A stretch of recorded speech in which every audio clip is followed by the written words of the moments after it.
Above the jewel of the Androxy Empire, suspended in the cold void of space, the Galactic Council's grand station gleamed like a testament to 1,000 civilizations' power and ambition.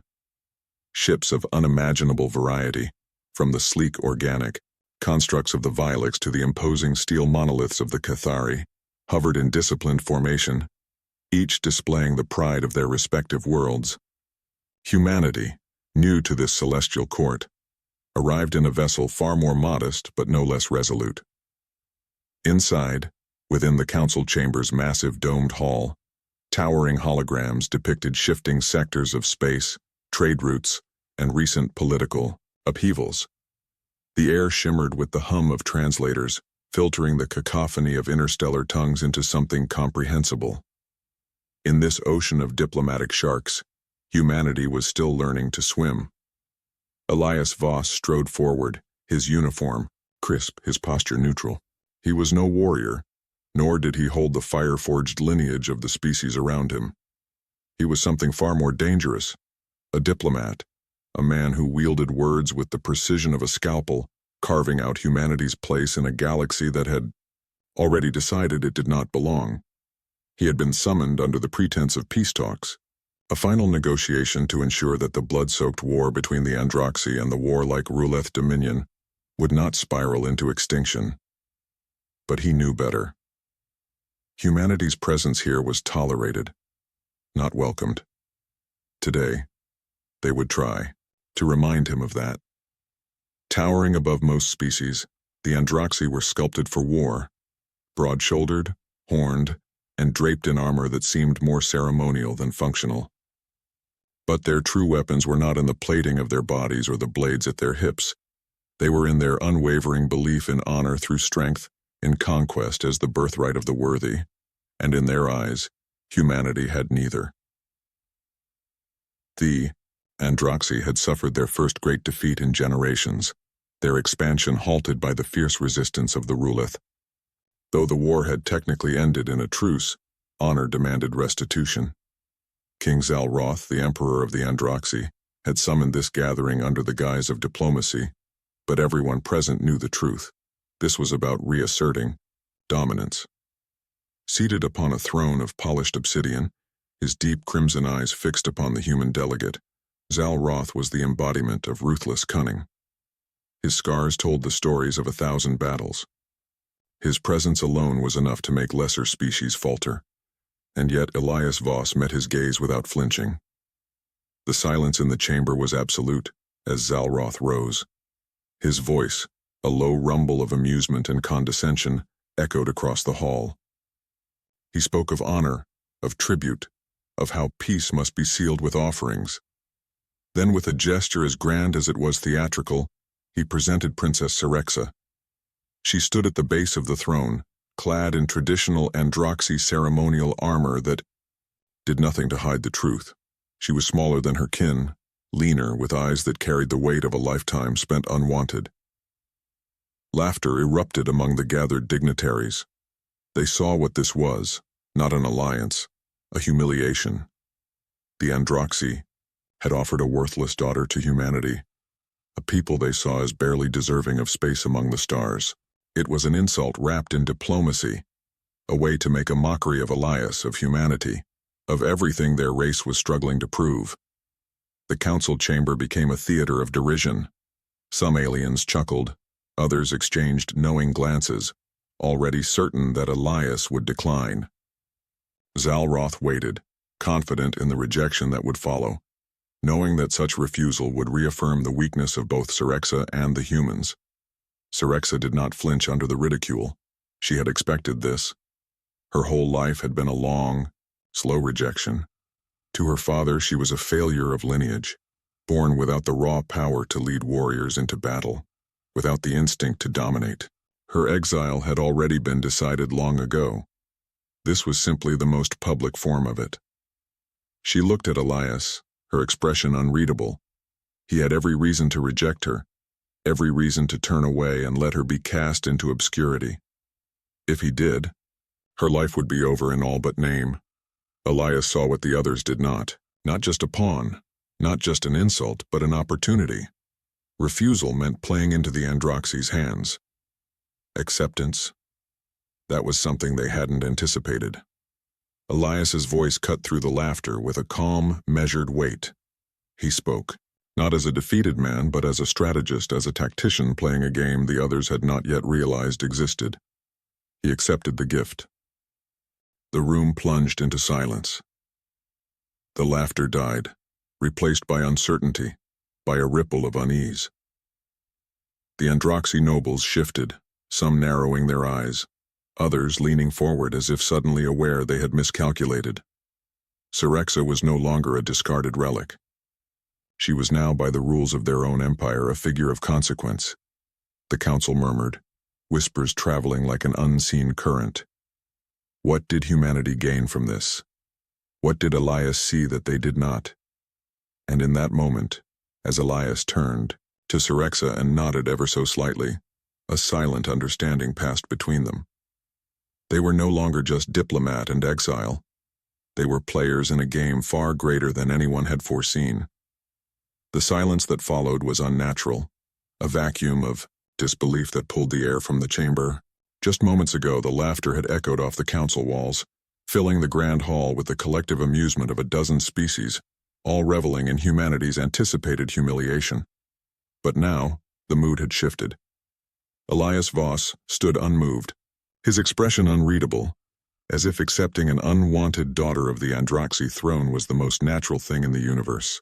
The weight of his words still lingered, pressing against the egos of the Androxy elite like an iron brand.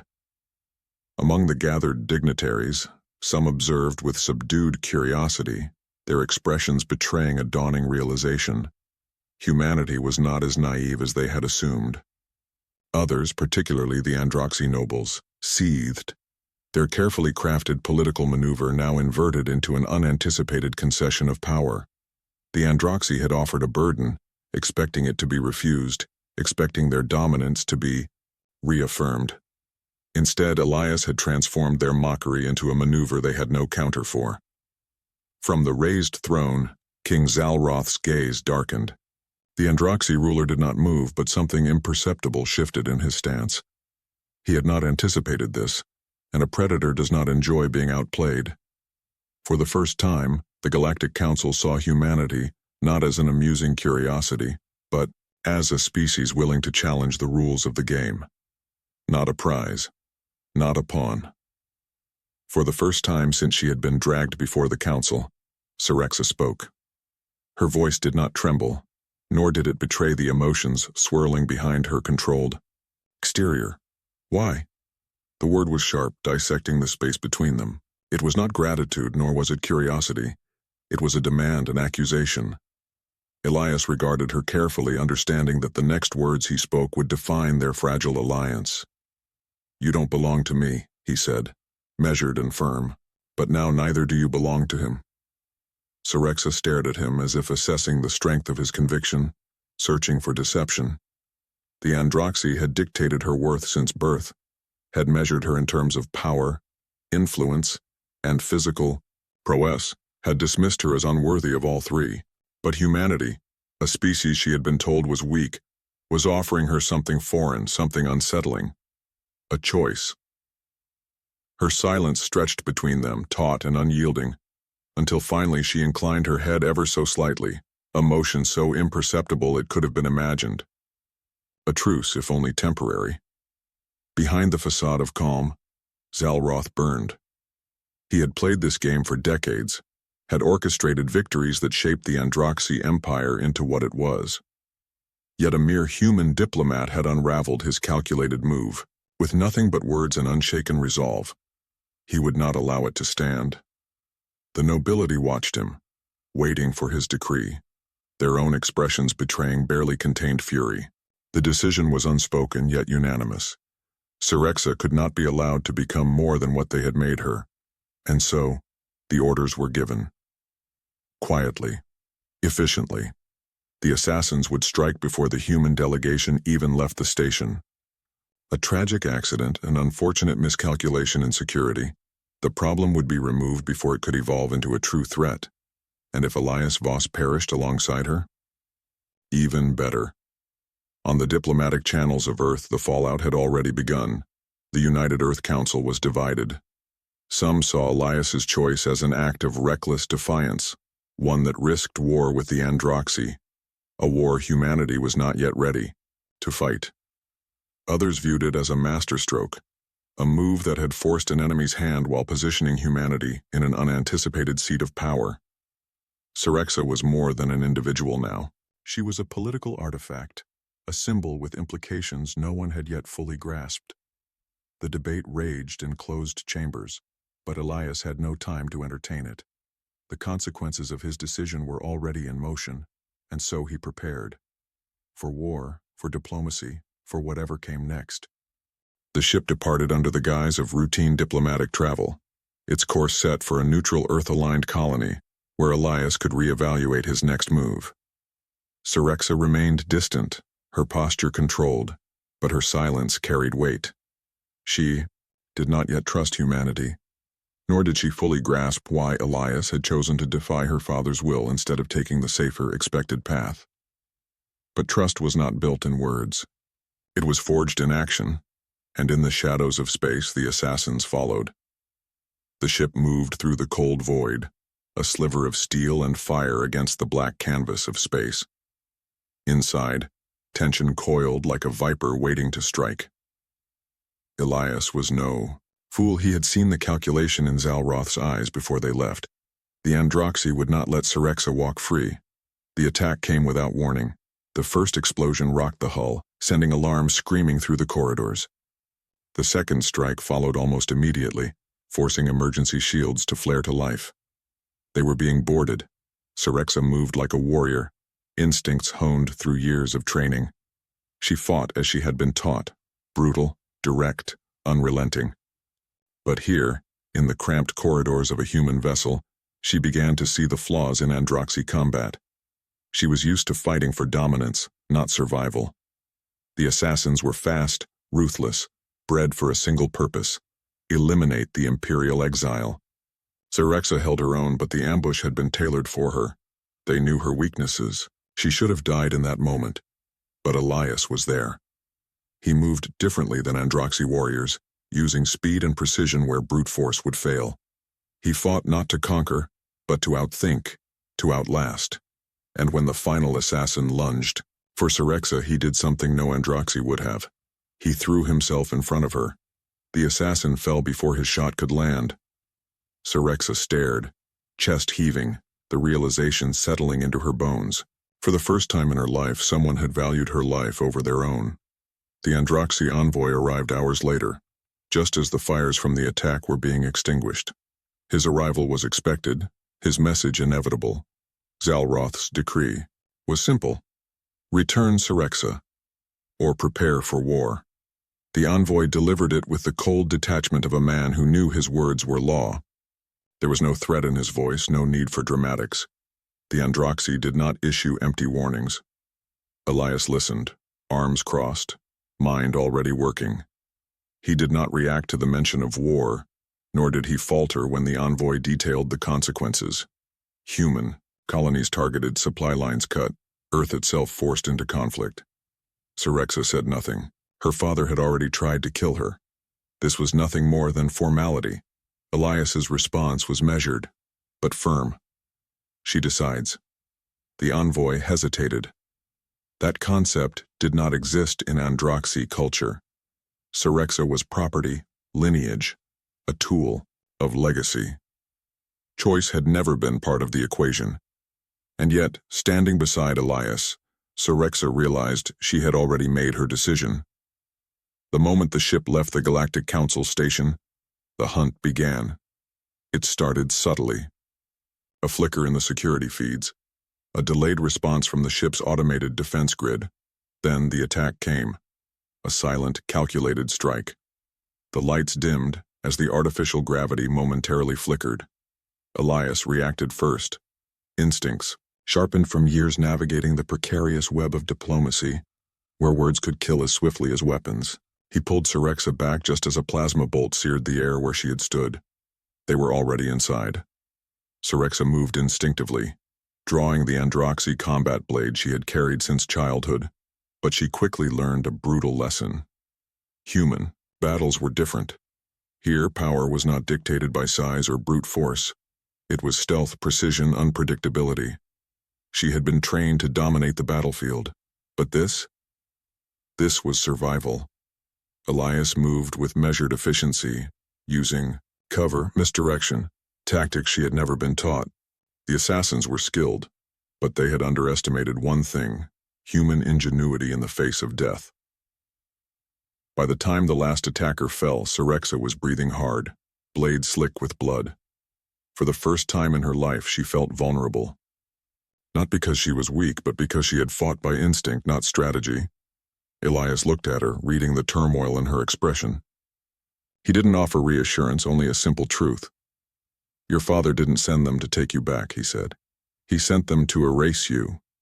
The message arrived hours later, delivered through encrypted channels. A royal envoy's voice carried the weight of an empire. Return Sorexa to her rightful place or prepare for the consequences. Zalroth's words were not a request. They were a declaration of war. Elias stood before the comms display, unmoving. He was no fool. The Androxy would not tolerate humiliation. Their patience was a veil, barely concealing their desire to strike. Sorexa, standing beside him, listened without expression. But he saw the flicker in her eyes, the moment she realized this was not about her fate, but about Androxy control. Elias's reply was brief. "She decides." The envoy's expression hardened. There was no room for negotiation, no room for diplomacy. Just one final warning. If she refuses to return, the Androxy Empire will have no choice but to respond. "We will burn your colonies. We will make humanity understand the cost of defiance." Sorexa expected Elias to waver, to calculate the odds and seek compromise. But he did neither. Instead, he shut off the transmission without another word. In that moment, Sorexa understood. Elias was willing to fight for her right to choose, even if it meant war. The Androxy had raised Sorexa to believe power came from dominance. But in the days that followed, Elias showed her another way. He introduced her to the chaotic brilliance of human thought. Philosophies that questioned authority, strategies that defied logic. In Androxy culture, power was claimed through blood. In humanities, it was earned through wit, alliances, and the willingness to change. She listened as Elias spoke of history, of wars won through deception rather than brute force. She saw how humanity turned weaknesses into strengths, how they adapted in ways her people never had. The idea unsettled her. All her life she had been told she was weak, that she had no place in her father's empire. But here, in this strange new world, weakness was not an end. It was a challenge, an opportunity. For the first time, she questioned everything, and for the first time, she made a choice. "I will not go back," she said. "Not as a captive, not as a pawn. I choose my own path." Her choice sent shockwaves through the Galactic Council. Suddenly, Sorexa was no longer just a discarded princess. She was a political weapon. Some factions rallied behind her, seeing an opportunity to challenge the Androxy's dominance. Others demanded her return, fearing the consequences of defying an empire on the edge of war. Behind closed doors, deals were made. Some species saw profit in her continued defiance. Others saw a chance to use her against her father. Sorexa was no longer an exile. She was a throne in waiting. Elias knew they had to move carefully. Allies could be just as dangerous as enemies in a war of politics. Sorexa was beginning to trust him, but not everyone was willing to let her decide her fate. And in the shadows, the Androxy prepared their next move. It started with a single intercepted transmission. Elias had suspected something deeper, but the truth was far worse. Sorexa's exile had never been about her weakness. It had been a cover-up. A hidden faction within the Androxy Empire had conspired to erase her from history. She had been more than an unwanted daughter. She had been a threat. She had been born with a birthright that could destabilize the Empire. something Zalroth had been forced to conceal to maintain his rule. Syrexa had never been discarded. She had been silenced, and now, humanity had given her a voice. The revelation sent a shockwave through the council. If Syrexa was truly meant to disappear, then keeping her alive was more than just defiance, it was revolution. She was no longer just a princess in exile. She was a symbol, a spark that could set the Androxy Empire ablaze. The Androxy Empire fractures under the weight of its own arrogance. The moment Syrexa's true history is revealed, loyalists and revolutionaries divide. Those who believe in the old empire's traditions against those who see Syrexa as a chance for change. A faction of radical warlords, long simmering beneath Zalroth's rule, declares her an illegitimate heir, branding her a weakness born from human influence. But they are too late. Her name has already spread. From the outer colonies to the imperial capital, war erupts. Androxy warriors bred for conquest turn their blades inward. Even Zalroth cannot stop it. His once unshakable grip begins to loosen, his own generals whispering doubts. He had spent his life constructing a dynasty of strength, and now, because of one human and the daughter he cast away, it crumbles beneath him. The Androxy were never meant to fight amongst themselves. Now the Empire bleeds. Syrexa stands at the precipice of destiny and destruction. Her father's throne is within reach, but it has been offered as a cage. A faction of Androxy nobles comes forward proposing a solution. Return to the capital under their rule. She will wear the crown, but they will hold the strings. The temptation is real. With the throne, she could end the war before it consumes her people. She could restore order. Elias watches her wrestle with the decision, then speaks only once. Power means nothing unless you claim it yourself. He does not tell her what to do. He does not offer strategy or reassurance. This is not his war. It is hers, and she chooses rebellion. The old empire must die, not for revenge, for rebirth. From the ashes of war, a new Androxy order must rise. Her forces gather, a coalition of outcasts, defectors, and unlikely human allies. The final battle looms, and the fate of the Empire will be decided in fire and blood. The battle begins in orbit. The old Empire, Zalroth's loyalists, launch their fleet. A brutal, overwhelming show of force. Their warships, designed for conquest, descend upon Syrexa's coalition with the fury of an empire refusing to die. But Elias is waiting for them. Where Androxy warfare is brute force, human warfare is adaptation. The Androxy fleet outnumbers Syrexa's forces 5-1, but Elias plays a different game. Using tactics the Empire has never encountered. Hit-and-run strikes, artificial gravity distortions, feints, and misdirections. He turns their numbers against them. One by one, the Empire's ships fall into his traps. Syrexa, on the ground, leads the charge. Her forces breach the imperial capital, cutting through the last of Zalroth's loyal warriors. She fights alongside them, not as a princess, but as a leader. The Empire taught her that strength is all that matters. Today, she redefines strength. By the time the sun sets over the capital, the old Empire is in ruins. The throne room is silent. Zalroth, once the unshakable ruler of an empire, sits upon his throne, defeated but unbroken. Syrexa steps forward. She does not hesitate. He watches her, and for the first time there is something other than disdain in his gaze. "You fought well," he says. "Stronger than I believed possible." The words are not an apology. They are an acknowledgement, a concession from a man who has lost everything. Syrexa could kill him. The Empire would expect it, demand it. Instead, she forces him to abdicate in disgrace. He does not resist. With the Empire watching, she takes the throne, not as a ruler of the past, but of the future. The Androxy Empire is hers to shape or destroy. The throne is not the end. It is merely the beginning. Syrexa does not rule as her father did. Where Zalroth enforced strength through submission, she tears down the walls of tradition that have defined Androxy society for generations. The caste system, abolished. The rigid hierarchy that declared warriors superior to all others, dismantled. The Androxy stare in disbelief as she announces the unthinkable. A new government, not ruled by bloodlines and conquest, but by representation, by choice. Not all embrace her vision. The old guard seethes. To them she is no ruler. She is a traitor, a disgrace to the empire. Some retreat into exile, vowing to one day reclaim their lost power. Others remain, watching, waiting, for her to fail.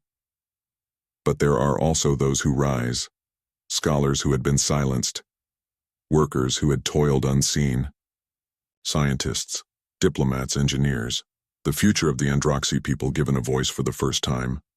Sorexa understands this moment for what it is. Winning the war was the easy part. Winning the peace? That will take a lifetime. Once, the Galactic Council had mocked humanity, had dismissed them as a species too weak, too inexperienced to ever matter. Now they watch with uneasy respect.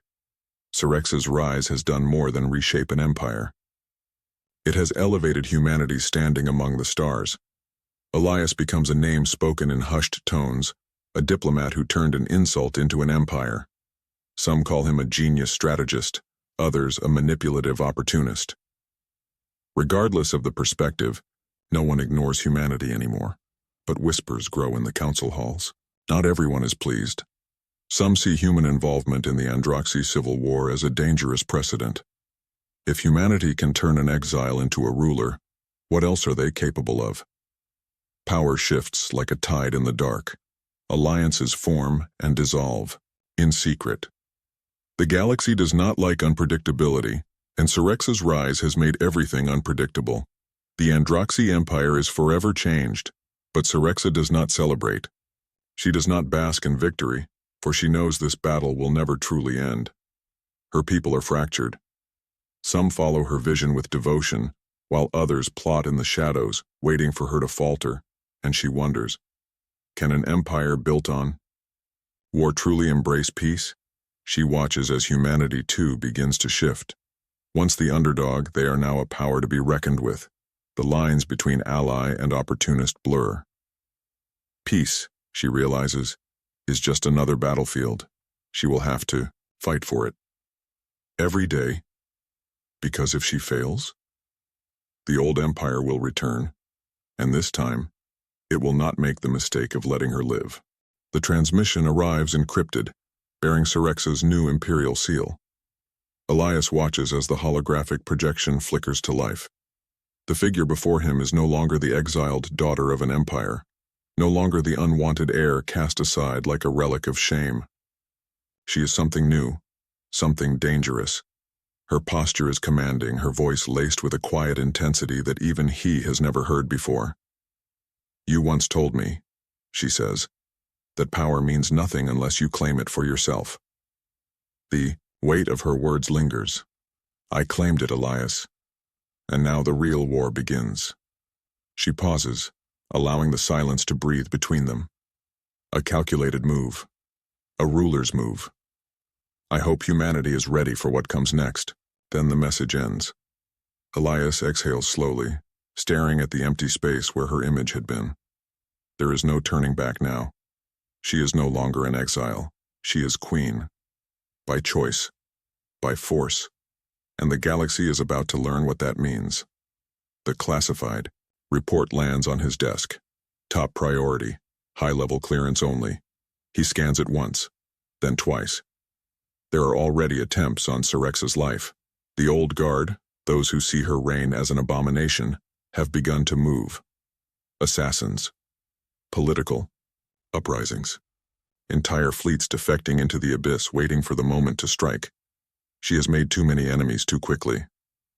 He leans back in his chair, the glow of distant stars reflecting in his eyes. I don't think we've seen the last of this mess. Outside, Earth's defenses expand, preparing for an uncertain future. And far beyond, in the cold void of space, shadows gather. Sorexa has claimed the throne. But can she hold it?